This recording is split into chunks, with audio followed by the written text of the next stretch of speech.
Hey guys, we're in the bathroom, or not a bathroom, in the laundry room. That has a toilet, but yeah. So this is where I keep my baby bird. It's in here. It probably crawled out. Oh, come here. So he's not digesting his food very well.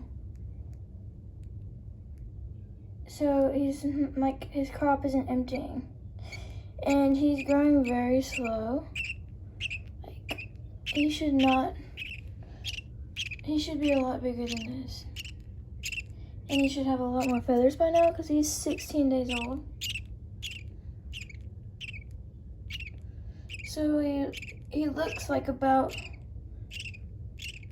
maybe a 10-day-old. Or a 7 to 10-day-old budgie. But yeah, I have a vet visit scheduled for tomorrow, so we'll see how that goes. He went down there. So yeah.